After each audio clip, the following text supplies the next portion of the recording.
ابن جوزی نے لکھا ہے سینکڑوں سال پہلے، آج کے کسی عالم کی بات بتاتا تو لوگ انکار کرتے، سینکڑوں سال کہتے ہیں بلخ میں قحط پڑ گیا، لوگ ہجرت کر کے سمرقند آ گئے، ایک سیدوں کا خاندان بھی آیا، ایک ایسی خاتون بھی آئی جس کے ساتھ 3 بیٹیاں تھی، بیٹا بھی کوئی نہیں، خامد فوت ہو گیا، مسجد کے ساتھ مہمان خانے بنے ہوتے تھے، وہاں اس نے بچوں کو ٹھہرایا اور نکلی سمرقند میں کہ کوئی آدمی مل جائے، تو وہ سیٹھ صاحب چودھری صاحب کہنے لگے مجھے کیسے پتا چلے گا تو سید ہے، مجھے بتاؤ، کسی کو چوک میں کھڑا کر کے کہا جائے بتاؤ تو کون ہوتا ہے، اس شخص کا کیا اشر ہوتا ہے، کیا حال ہوتا ہے، کہا کیسے پتا چلے گا؟ تو سید زادی نے اپنا پلو کھولا اور اپنے آنسو دونوں آنکھوں سے صاف کیے تو کہنے لگی اللہ تیرا بھلا کرے، میں ثابت نہیں کر سکتی کہ میں حضور کا خاندان، میرے پاس کوئی دلیل نہیں، میں نہیں بتا سکتی، چل ٹھیک ہے، چلی گئی۔ کسی نے بتایا کہ یہاں ایک یہودی بھی رہتا ہے، وہ بڑا سخی ہے، یا آتش پرست ہے یا پارسی ہے کافر غیر، سخی بڑا ہے، اس کے پاس گئی، بیٹھی رہی، لوگ بیٹھے تھے، جب چلے گئے تو قریب گئی، کہنے لگی مجبور ہوں، پریشان ہوں، غریب نہیں ہوں، کہنے لگا بی بی تجھے کبھی دیکھا نہیں، سمرقند کی اتنی آبادی نہیں، میں سارے شہر، تو کون ہے؟ تو کہنے لگی تعارف نہ ہی پوچھے تو اچھا ہے۔ اس نے کہا چلو اگر پتہ چل جائے تو، کہنے لگی میں مسلمانوں کے نبی کی اولاد ہوں، مسلمانوں، اس نے کہا پیغمبر خدا کی اولاد، اٹھ کے کھڑا ہو گیا، بی بی کو ساتھ لیا، گھر گیا، کہنے لگا جو صاف ستھرا کمرہ ہے نا اسے پھر دھو ڈالو، ایک دفعہ پھر دھو ڈالو، کمرہ دھلایا، صاف کرایا، پھر کہنے لگا بی بی میرے برتن زیادہ صاف ستھرے نہیں، میں نئے نہ خرید کے لا دوں، پھر نئے برتن لایا، پھر اپنے بچوں سے کہنے لگا اونچا نہ بھولنا، یہ سیدہ فاطمہ کی شہزادی آئی، یہاں کوئی شخص اونچی بات نہ کرے۔ پھر کہنے لگا بی بی جو میرا بالکل طیب اور حلال رزق ہے نا، یہ اس میں سے لنگر ہے، لیکن چونکہ میں غیر مسلم ہوں، مجھے سلیقے نہیں آتے، جیسا تیسا بھی ہو نا اسے قبول کر لینا۔ خاتون کو کہنے لگا یہ گھر ہے، جب تک جی چاہے یہاں رہنا اور دیکھنا، ہو سکے تو رات اپنے نبی سے سفارش کرنا، میرا بھی کوئی مسئلہ، میری بھی کوئی قبولیت کہیں ہو جائے، وہ مسلمان کہلانے والا۔ رات کو سویا، کہتے جنت سجی ہوئی ہے، لوگ جنت میں جا رہے ہیں، لائنیں لگی ہوئی ہیں، نبی پاک لوگوں کو جنت میں بھیج رہے ہیں، میں بھی دوڑ کے لائن میں لگ گیا، فرشتے نے میرا بازو پکڑا کہ پیچھے ہٹ، تو میں دوڑ کے حضور کی بارگاہ میں گیا، میں حضور سارے جنت میں جا رہے ہیں، یہ مجھے نہیں جانے دیتا۔ نبی پاک نے فرمایا تو کون ہے؟ کہ یا رسول اللہ میں مسلمان ہوں۔ کہتے ہیں حضور مجھ سے فرمانے لگے کوئی دلیل ہے تیرے پاس؟ دلیل ہے کوئی تیرے پاس؟ میں چپ کر گیا، فرمایا میری بیٹی تیرے دروازے پر آ ہی گئی تھی تو دلیلیں پوچھنے لگ گیا تھا؟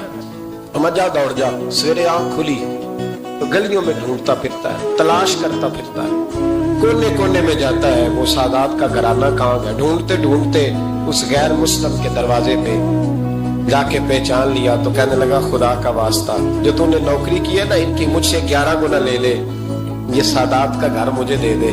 تو کہنے لگا کل تو آتا تو شاید بات اور ہوتی، آج بات اور ہے۔ اس نے کہا مہربانی کر، کہا نہیں کل تو آتا تو معاملہ اور تھا، آج معاملہ آج اور ہے، رنگ بدل گیا ہے، حالات تبدیل ہو گئے ہیں، اب تو دیکھتا کیا ہے، جا دوڑ جا۔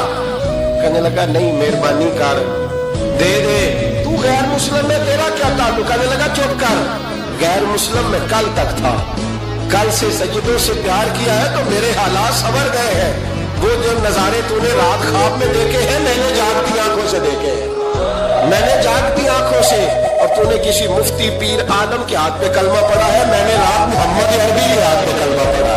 اور نبی پاک نے فرمایا علی سے پیار کرنے والا مومن ہے، اور فرمایا بغض علی النفاق، جس کے سینے میں علی کا بغض ہو وہ منافق ہے، وہ منافق ہے۔ جس کو نبی پاک منافق کہے، منافق ہے کہ نہیں؟ ذکر علی عبادہ، النظر الی وجہ علی عبادہ، فرمایا علی کا چہرہ دیکھنا بھی عبادت ہے اور ان کا ذکر کرتے رہنا بھی عبادت ہے۔ اسلام صرف اخلاقیات کا مذہب نہیں،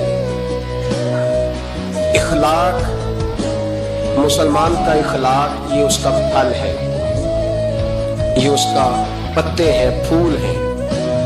لیکن نبی پاک کی غلامی، حضور کی محبت، صحابہ اور اہل بیت کا احترام یہ ایمان کی جڑ ہے۔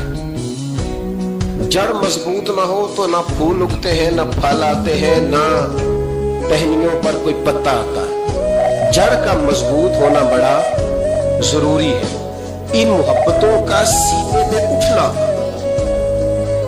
پہلا پہلو آج کے موضوع کا اس کو ذہن میں رکھیں، محبت کا جوش مارنا، محبت کا جوش مارنا، پیار کا بڑھنا، طبیعت میں ذوق پیدا ہونا، یہ ایمان کی علامت ہے۔ یعنی حضرت عمر کی بات سن کے دل کا ٹھنڈا ہونا ایمان کی علامت ہے، اور امام حسین کی بات سن کے طبیعت کا سکون میں آنا یہ ایمان کی علامت ہے۔ حضرت فاطمہ الزہرا کا ذکر ہو اور وجود کے رونگٹے کھڑے ہو جائیں، طبیعت پہ کیف طاری ہو جائے، سیدہ زینب کا تذکر آئے تو آنکھوں میں آنسو چھلک پڑے، یہ ایمان کی علامت، انسان کے وجود پر اثر ہو۔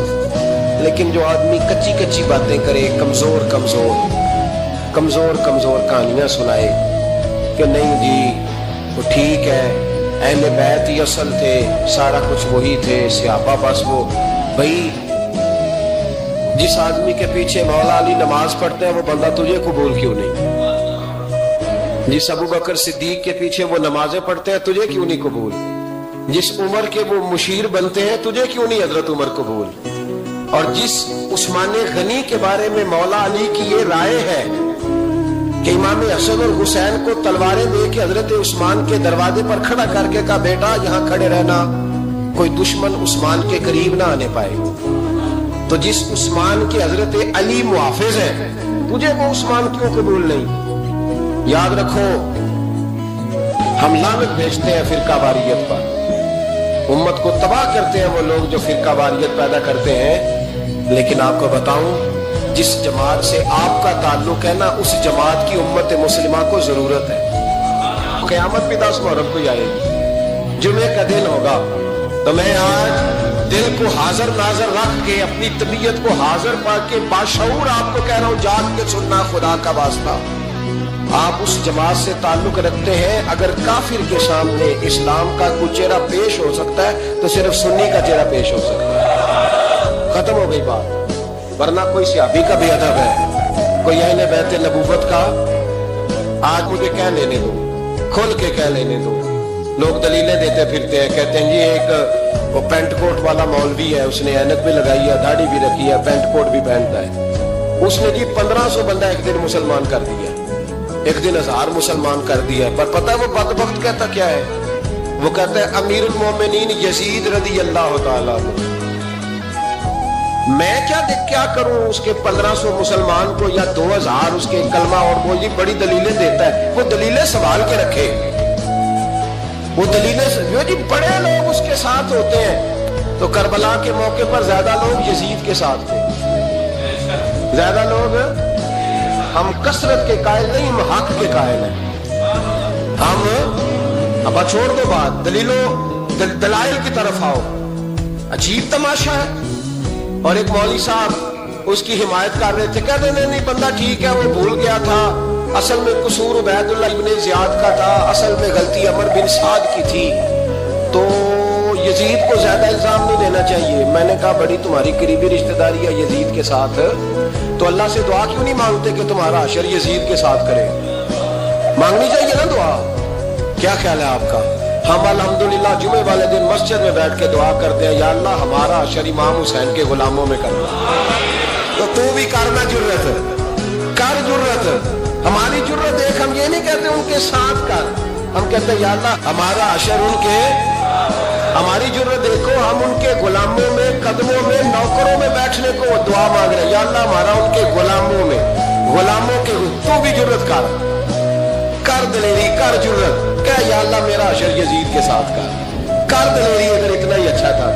بے شرمو، اتنا ظلم نہ کرو، اتنی زیادتی، اتنا ظلم نہ کرو، یہ ظلم ہے۔ امام حسین جمعے والے دن خطبہ پڑھنے لگے، جمعے سے پہلے امام حسین نے خطبہ پڑھا اور آپ نے ایک جملہ کہا جو ہمیشہ یاد رکھا جائے گا۔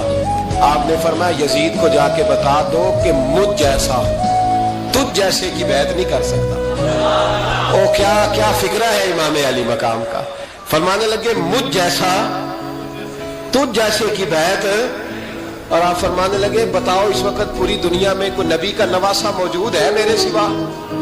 حضرت آدم سے لے کر مصطفیٰ کریم تک اس وقت پوری دنیا میں کوئی نبی کا نواسا ہے؟